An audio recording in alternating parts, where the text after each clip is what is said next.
बिहार के मंत्रीगण सारे लोग उससे मिले हुए हैं प्रशासन से, और मर्डर करवा रहे हैं, आतंक फैला रहे हैं। हाल फिलहाल तो 5 गो मोबाइल चोरी किया है। 5 गो, इसका छठा है।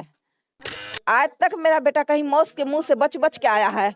हाथ छिला जाता था तो पैर छिला जाता, कपार फूट जाता था, वो भी बच के आ गया। इस बार मेरा बच्चा को प्लान मार के साथ मैं मारा पूरे बहुत। वो घर पर ला धरता था, उसका 100 कॉल आना चालू हो जाता था। ग्रामीण तो बता रहा है कि यहाँ एक पीली रंग की कार से आया था 4-5 बंदे के साथ, शायद उसमें एक लड़की भी बैठी हुई थी। आजकल के यंगस्टर के लिए दोस्ती सबसे इम्पोर्टेंट है। माँ बाप का बात नहीं मानना है, सबसे पहले अगर आएगा तो हमारा दोस्त आएगा। बहुत सारे ऐसे यंगस्टर होते हैं या बहुत सारे ऐसे नौजवान होते हैं, परिवार के खिलाफ जा करके दोस्ती करते हैं और दोस्त के लिए ऐसा ऐसा काम कर जाते हैं जो परिवार को पसंद नहीं आता है। और आज उसी दोस्ती के कारण इस परिवार का लड़का जिनका नाम अजय कुमार था, वो आज इस दुनिया में मौजूद नहीं है। ये हमारा कहना नहीं है, ये इस परिवार का कहना है। आखिरकार क्या घटना है, क्या हुई है, ये सारी बातें आप सभी को परिवार के मुंह से ही सुनवाएंगे और उस लड़का का बताना चाहेंगे। उनका शरीर रेल के पटरी पे बहुत ही संदिग्ध अवस्था में पाया गया है। आप सोच रहे होंगे क्या जाने कोई एक्सीडेंट हो गया या कुछ भी हो सकता है, लेकिन परिवार का ये कहना है ये एक्सीडेंट नहीं है, ये साजिश के तहत किया गया है। और ये साजिश और किसी के द्वारा नहीं, उनके कुछ दोस्तों के द्वारा किया गया। यहाँ पे पूरे परिवार मौजूद है, परिवार से कुछ सवाल पूछना चाहेंगे और क्या हुई थी इस घटना में आप सभी को सारी बातों की जानकारी हम देंगे। चलिए परिवार से मिलते हैं। ये अजय कुमार के चाचा जी है, चलिए इन्हीं से बातचीत करते और इन्हीं से जानते हैं। सर क्या हुआ था? कल की घटना है, लगभग 3 बजे के आसपास जी। लगभग 3:30 बजे हमको फोन आया कि ऐसे ऐसे बात है। सो अजय नाम का लड़का जो है परमिलिया हॉल्ट के पास ट्रेन से एक्सीडेंट हो गया। जी जी तो हम लोग जानकारी लेके वहाँ पहुँचे, जी। लेकिन जो डेड बॉडी जो देखे, जिस हिसाब से छत बिछत था, वो ट्रेन एक्सीडेंट नहीं कहा जा सकता है। और जब वहाँ हम ग्रामीण से कुछ बात किए, अगल बगल जो लेडीज लोग थी, कुछ ग्रामीण वहाँ थे, तो वो बताए कि नहीं, ट्रेन से तो नहीं, पीली रंग की कोई कार थी, उस कार से ही लोग आया है और गाड़ी आने से पहले जो है इसको जो है पटरी पे लेटाया है, नशे की हालत में हो या मृत्यु हो। ये मतलब सर आप लोग खुद अनुमान लगा रहे हैं जो ये एक्सीडेंट नहीं है, ये किसी न किसी के द्वारा साजिश किया गया है। सर ऐसा क्यों अनुमान लगा? इसलिए कि वो ट्रेन से पहला बात है कि वो सफर नहीं करता जी। वो जब भी कहीं जाता, दिल्ली तक जाता है, तो वो अपना कार से ही जाता है। वो ट्रेन का हमको लगता है जब से होश संभाला तब से ट्रेन का यात्रा किया नहीं है। और किसी को अगर बख्तियारपुर जाना हो तो वो ट्रेन से क्यों जाएगी? दूसरी बात कि अगर ट्रेन से यात्रा करता भी तो जब भी अगर ठीक है, अगर गेट पे भी ही रहता तो गिरता तो साइड स्थिति में गिरता, कपार फट जाता, डेड हो जाता, वो अलग की बात है। लेकिन जिस हिसाब से डेड बॉडी पाया गया है, वो कोई भी एंगल से जो है एक्सीडेंट नहीं कहा जा सकता। जी सर अगर आपको ये साजिश लग रहा है तो किन के ऊपर लग रहा है? मतलब कौन ऐसा काम कर सकता है जो आपके बेटे या आपके भतीजे लगते हैं, भतीजे, जो आपके भतीजे को एक ट्रेन की पटरी पे जा करके लेटा देंगे, या कौन ऐसा काम कर सकता है? देखिए ऐसा तो हमको अभी पूरा जानकारी नहीं है कि कौन किया नहीं किया है, लेकिन उसका कुछ संगत भी जो है गलत लड़के के साथ ही था। जी। और वो किसी पे भी विश्वास करके बाहर भीतर जब बुलाता था चला जाता था। हम लोग भी समझाते बुझाते थे, लेकिन परिवार से ज्यादा उसे दोस्त प्यारा लगता था, बिना बताए चले जाता था। और आज उसी का परिणाम, आज पूरे उसका परिवार को परिणाम मिला। अब देखिए हमने ये बात पहले ही कहा, आजकल के नौजवान परिवार का बात माने ना माने, दोस्त का बात जरूर सुनते हैं और पूरे परिवार को यही लगता है ये किसी न किसी के द्वारा साजिश किया गया है और हमारे बेटे को, हमारे भाई को खत्म किया गया है। अच्छा सर, हम सुने हैं इनके बड़े भाई से बातचीत हुआ था करीब 2 बजे, 1:30-2 बजे के आसपास, सॉरी छोटे भाई से, और उसी टाइम करीब 1 से 1.5 घंटा बाद आप सभी को मैसेज ये आता है कि आपका वो भतीजा आज आज इस दुनिया में मौजूद नहीं है। और आपने कहा या और भी लोगों का कहना है जो नशा के हालत में ऐसा हुआ या जो भी है, तो क्या लगता है इस मैटर में? उसको नशा का डोज दे के जो है, हाँ 1:30 बजे के आसपास में जब वो छोटा भाई से बात किया, एकदम नेचुरल जिस तरह हम आप बात कर रहे हैं उसी तरह बात किया है। कहीं से कोई संदेह नहीं लग रहा था कि नशा के हालत में है। जी जी। लेकिन 2 घंटे के बाद जो है खबर आती है 3:30-4 के बीच में कि ऐसे ऐसे बात है, सो अजय नाम का लड़का जो है वो ट्रेन से एक्सीडेंट हो गया है। सर, वो कार से ट्रेवल करता था जब जी। ये घटना हुई, तो उनका कार कहाँ था? वहाँ ग्रामीण तो बता रहा है कि यहाँ एक पीली रंग की कार से आया था 4-5 बंदे के साथ, जी। शायद उसमें एक लड़की भी बैठी हुई थी। हो सकता है वो ऐसा शातिर हो कि उसको नशे के हालत में ही ले गया हो, लेकिन वो प्रशासन के डर से कि कहीं गाड़ी को हाथ दे दे तो वो ये बता दे कि पेशेंट है या बेहोश हो गया या नशे में है, इसको डॉक्टर के यहाँ, इस चीज के बचने के लिए शायद वो किसी लेडीज या लड़की को जो है गाड़ी में बैठा, हाँ मतलब ऐसा लग रहा है जो कहीं पहले से उनको नशा खिलाया पिलाया गया, उसके बाद पटरी पे ला करके। कार अभी कहाँ है सर? ये कार और उनका मोबाइल दोनों चीज गायब है। चेन था, चेन भी गायब है।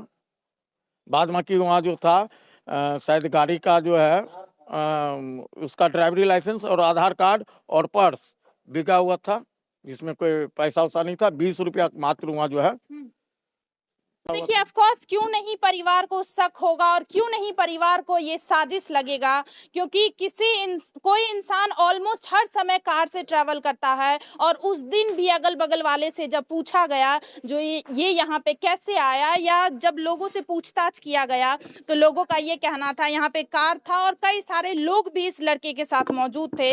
लेकिन जब ये इंसिडेंट हुआ उसके बाद ना वहाँ पे कार अवेलेबल था, ना उनका मोबाइल फोन और भी कई सारे सामान जैसे कि चेन भी था उनके पास, लेकिन चेन भी उनके पास मौजूद नहीं था।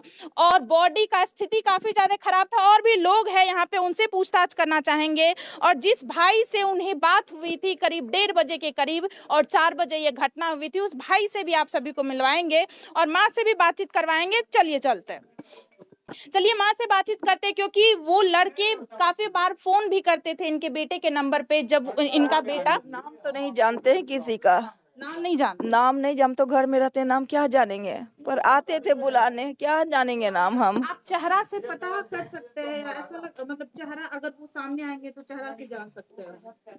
मुंह तो ठंडी का मौसम है, यहाँ तक झाँप झाँप के आते थे, लंबा चौड़ा, कभी लंबा चौड़ा हट्ठा कटाते थे, कभी हाइट कम था उसका, मुंह है झाँपल से हम चेहरा नहीं देख पाते थे। रात में क्या देखेंगे, रात में किसका फेस हम देख सकते हैं। बीच रात में भी वो लड़के लोग आ जाते, रात में जखनी मन तखनी, शाम तो शाम, रात तो रात बुला लेते थे। मुंह झाँपल था तो मास्क लगाने का आजकल तो हो गया है, तो मास्क लगा के आते थे। क्या जानेंगे हम, उसमें सब आईटीएम था, पर्स उसमें कुछ नहीं है। मतलब अगर आपको अपने तरफ से अभी तक आवेदन नहीं दिए हैं, तो अगर नाम किसी का लेना हो तो आप नहीं, मतलब नहीं जानेंगे तभी तो नाम ले सकते हैं, पर जाने ही नाम नहीं क्या करेंगे हम। लेकिन बीच रात में भी आपके बेटे को फोन आता था बहुत, वो घर पर ला धरता था, उसका 100 कॉल आना चालू हो जाता था। हम तो उतना पूछा नहीं जो बेटा क्या काम करता है, ऐसा क्यों, मतलब कि बताने के लिए अगर जानते तो यही हाल होता। आज मेरा बच्चा कभी भी कहीं भी, मैं मौत के मुंह से मैं बच्चा बच बच के आ जाता था। कभी मेरा बच्चा ट्रेन से नहीं गया था, ताकि ट्रेन में कैसे गया पटरी लंग। जब मेरा बेटा कार चलाते थे तो ट्रेन पर कहाँ से आ गया मेरा बेटा। आज तक मेरा बेटा कहीं ट्रेन से गए भी नहीं किया है, कहीं नहीं। दिल्ली भी गया है तो अपने गाड़ी से गया है। आज तक मेरा बेटा कहीं मौत के मुंह से बच बच के आया है। हाथ छिला जाता था तो पैर छिलाता, कपार फूट जाता था, वो भी बच के आ गया। इस बार मेरा बच्चा को प्लान मार के साथ मैं मारा, पूरे एकदम प्लानिंग के साथ मारा है। एक भी आईटीएम नहीं था, 3-4 गो आईटीएम पर्स में था, सब आईटीएम नहीं है, कुछ नहीं है, घड़ी नहीं है, मोबाइल नहीं है, चैन नहीं है। अच्छा महंगा सामान था, जो भी महंगा पहना था। हाल फिलहाल तो 5 गो मोबाइल चोरी किया है। 5 गो, ऐसा छठा है।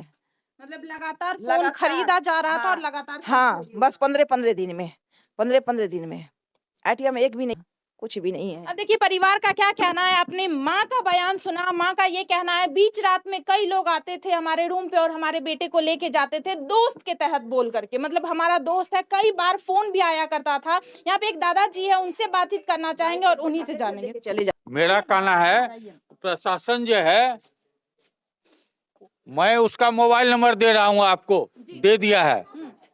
आप प्रशासन को दबाव दीजिए कि वो उसके मोबाइल नंबर को प्रिंट आउट निकाले, किसका फोन उसके पास आता था, हाँ कॉल डिटेल निकाले वहां से, और कॉल डिटेल निकाल करके इमीडिएट उसको अरेस्ट करे और उसको कड़ी से कड़ी सजा दे। आवेदन दिए पुलिस थाना में? अरे अभी तो हम दाह संस्कार करके आए हैं मैडम, अभी हम कैसे दे पाएंगे, अब नहीं देंगे हम, लेकिन हमको इस प्रशासन पे विश्वास उठ गया है। ऐसा क्यों?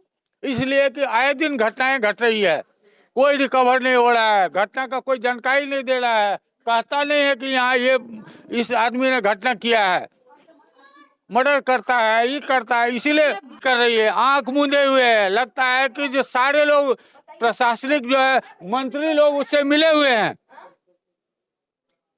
बिहार के मंत्रीगण सारे लोग उससे मिले हुए हैं प्रशासन से, और मर्डर करवा रहे हैं, आतंक फैला रहे हैं। कल 3:30 बजे की घटना है, 4 बजे की घटना है, सोनबरसा थाना पड़ता है, वहां आने में उसको 7 बज गया, 6 बज गया, 3 घंटा बाद लाश को लेकर के 7:30 बजे तक हम लोग पड़े हुए हैं। लाश को उठाने के लिए हमने प्लास्टिक दिया है, हमने चादर दिया है। बोलिए ना, बोलने में बोले कि जैसे कि जिंदा में सब दोस्त आता था भेंट करने के लिए, एक भी दोस्त नहीं और जब मर गया तो एक भी नहीं आया है। कल से हुल्की भी नहीं मारने आया है कि कौन है गोलू दास, कौन है, कौन मरा है, समझे। कल 3:30 बजे घटना घटी है, 4 बजे अभी तक सहरसा के एसपी क्या किए हैं?